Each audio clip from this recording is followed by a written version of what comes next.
Je suis avec Laurie Boivin, médiatrice culturelle au Centre Bagne, et Carl Bouchard, artiste. Bonjour. Bonjour. Alors, bienvenue à l'émission. Aujourd'hui, vous êtes venu nous parler du vernissage de M. Bouchard, c'est ça? Bien, en fait, le vernissage a eu lieu de l'exposition. Exactement. Donc, le vernissage s'est bien passé. C'était beaucoup de monde, des gens qui ont pu avoir l'occasion de voir mon travail. Ça faisait plus de 20 ans que je n'avais pas exposé à Chicoutimi. J'avais exposé des expositions individuelles à Jonquière, à Alma, mais des fois, dans la circulation, les gens avaient un petit peu moins accès à mon travail. Donc, c'est une nouvelle exposition du travail de la dernière année qui a été présentée et qui va être là pour près de 2 mois. OK. Donc, au Centre Bagne, sur la rue Racine à Chicoutimi. Dans le fond, le Centre Bagne, c'est un centre avec un centre d'artistes avec 2 espaces d'exposition. Il y en a un au Cégep de Chicoutimi et un autre sur la rue Racine, au 132 rue Racine-Est, à l'espace Séquence. Et le travail de Carl est présenté là jusqu'au 4 mai. OK. Et le travail, un peu, ça ressemble à quoi, cette exposition-là? C'est une exposition qui est pluridisciplinaire. C'est quelque chose qui a toujours été présent dans ma pratique. Ça signifie que dans l'exposition, il y a plusieurs disciplines qui sont exploitées, autant du travail de collage, du travail sculptural, du travail vidéographique. Donc, selon les thèmes que je développe, il y a des nouvelles disciplines artistiques, des fois, qui sont plus pertinentes à employer pour exprimer une certaine facette de mon sujet. Donc, dans le cas de À Bagne, il y a plusieurs séries qui se déclinent en 7 œuvres. Il y a plusieurs séries de collages, d'assemblage et une vidéo, des photographies et même travail de céramique. Donc là, on parle d'une exposition des œuvres de la dernière année, mais est-ce qu'il y a une thématique, est-ce qu'il y a un lien qui a été fait avec tout ça? L'exposition s'intitule « Désordre, le commencement ». Ça peut peut-être signifier que le projet va se poursuivre, mais en fait, ça signifie ça. C'est que le projet Désordre s'est développé autour de la notion des 7 chakras. C'est pour ça que je parle de séries de 7 œuvres, plusieurs séries de 7. Mais ce n'est pas dans un souci de montrer aux gens comment bien vivre pour avoir le chakra en harmonie, mais c'est plutôt lorsque, à partir de ce système-là, lorsque chacun des chakras est en désordre ou ne fonctionne pas bien, quel type de désordre ou de problème s'engendre, autant au niveau de société, politique, de la santé, problèmes personnels.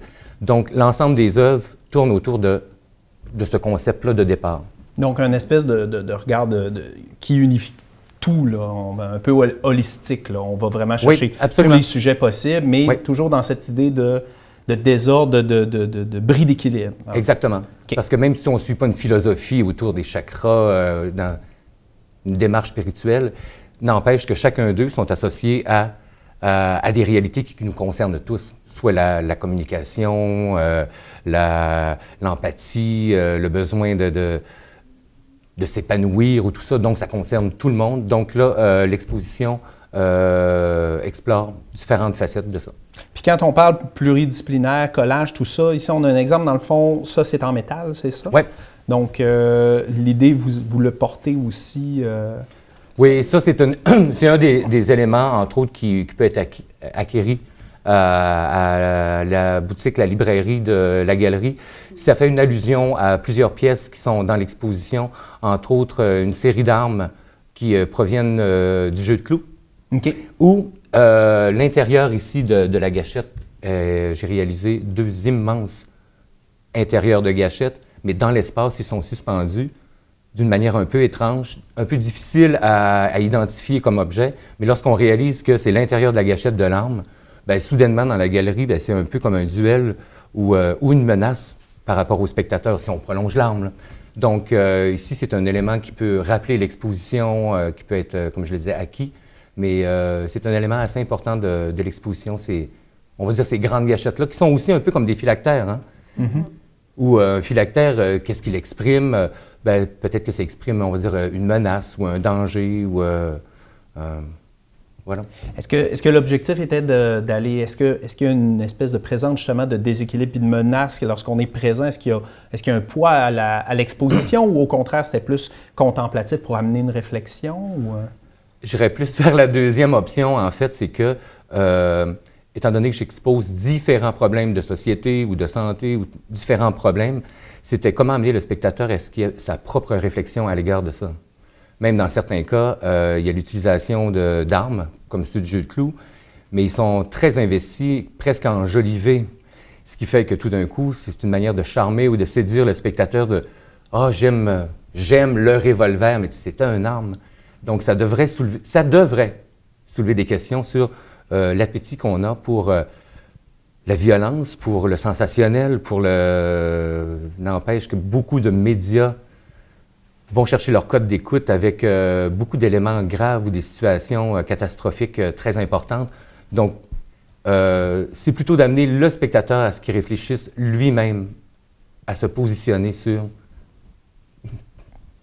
les propos. Exactement, oui. Et là, on dit que c'est présenté au Centre Bank. Jusqu'à quelle date, on disait? Jusqu'au 4 mai. Au 4 mai. Puis ça, c'est en face de la bibliothèque. Puis le Centre Bank, dans tout ça, c'est vraiment juste un lieu de diffusion pour cette exposition-là en particulier? Ou au sens où, est-ce qu'il y a eu, parce qu'il y a de la résidence d'artistes aussi, est-ce que ça a été le cas cette fois-là? Bien, c'est presque une résidence que Carl a faite parce qu'il est arrivé assez tôt pour monter son expo, puis il a vraiment travaillé avec la salle.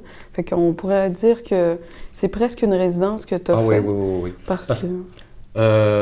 dans beaucoup de cas, un artiste arrive avec son travail, prend quelques jours pour l'installer, vérifie, fait des ajustements. Dans mon cas, il y a beaucoup de pièces qui ont été réalisées sur place, qui ont été finalisées sur place, qui ont été décidées ou transformées en lien avec l'espace. Donc, c'était, oui, un vrai contexte de résidence. OK. Donc, ça va être à aller voir. Merci beaucoup. Si on veut plus d'informations sur le centre et... Il y a notre page Facebook, Centre Bank, notre site Internet aussi, www.centrebank.ca. Donc, visitez nous sur le web. Et même si je ne me trompe pas, il y a des possibilités, s'il y avait des groupes, des fois de réserver pour avoir une visite, un accompagnement pour une visite. Donc, c'est possible aussi d'en faire la demande. Oui, au Centre Bank avec moi, dans le fond, par téléphone ou par courriel. Sur notre site, vous allez trouver toutes mes coordonnées. Oui, puis des fois, un guide, ça peut donner un petit coup de main pour aiguiller les réflexions. Bien, merci beaucoup, Merci. Laurie Boivin. Merci beaucoup, Carl Bouchard. Merci.